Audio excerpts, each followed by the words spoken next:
अस्सलाम वालेकुम प्यारे बच्चों। जी, हमारी आज की कहानी है जैसा करोगे वैसा भरोगे। और ये कहानी है जंगल में रहने वाले बंदरों और गुलहरियों की। चले देखते हैं कहानी क्या है। तस्वीर देख लें, क्या बंदर और गुलहरी आपस में क्या मसला हल कर रहे हैं। एक दफा एक जंगल में बहुत से जानवर मिलजुल कर रहते थे।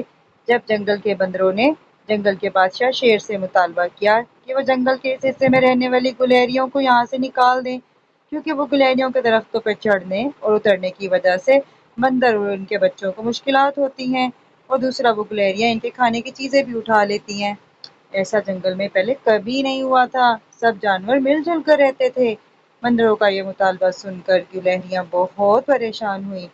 बंदरों के शेर बादशाह के वजीर लोमड़ी के साथ ताल्लुकात अच्छे थे। इसके अलावा वो अपनी चापलूसी में भी मशहूर थे। गुलहरियाँ जानती थीं कि हक पर होने के बावजूद भी फैसला इनके खिलाफ आएगा, और ऐसा ही हुआ। गुलहरियों को जंगल के दूसरे हिस्से में जाने का कहा गया। ओहो, गुलहरियों के खिलाफ फैसला कर दिया बादशाह ने, क्योंकि वजीर जो बंदरों का जानने वाला था। फिर क्या हुआ? इस फैसले को जंगल के बाकी जानवरों ने भी पसंद न किया, लेकिन वो भी बंदरों की बदमाशी से खौफजदा थे। आखिर गुलहरियों को जंगल के दूसरे हिस्से में मुंतकिल होना पड़ा, जो कि दरमियान के हिस्से की तरह सरसब्ज नहीं था और इंसानी आबादी से बहुत दूर था। वहाँ खाने पीने की अशिया भी वाफिर ना मिलती थी। खैर, वक्त गुजरता रहा और बंदरों की मनमानियाँ रोज ब रोज बढ़ती जा रही थी, और जंगल के बाकी जानवर इनसे परेशान थे।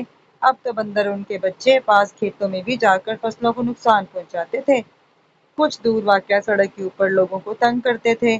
इनकी इन हरकतों से तंग आकर पास की आबादी से कुछ शिकारी जंगल में आते और जानवरों के बच्चों को पकड़ कर ले जाने लगे। शिकारियों का जंगल में आना जाना ज्यादा हो गया। बंदरों ने उनको रास्ता जो दिखा दिया था, और बाकी जानवरों की जान और आज़ादी भी खतरे में पड़ गई। जानवरों ने बंदरों की शिकायत के अंबार लगा दिए कि उन्होंने इंसानों को जंगल का रास्ता दिखा दिया है। अब तो जंगल का बादशाह शेर भी सोचने लग गया, अभी बंदर तो बहुत परेशान करने लग गए हैं।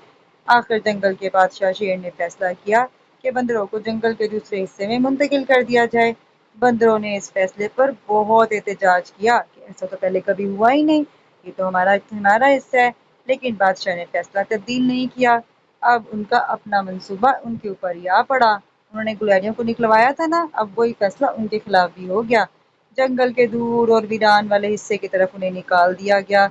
इसीलिए कहते हैं जैसा करोगे वैसा भरोगे। तो हमें दूसरों के साथ अच्छा करना चाहिए, ताकि जब हम पे वक्त आए तो हमारे साथ भी अच्छा ही हो, और दूसरों के लिए बुरा नहीं सोचना चाहिए और मिलजुल कर रहना चाहिए। चलिए बताएं कहानी कैसी लगी।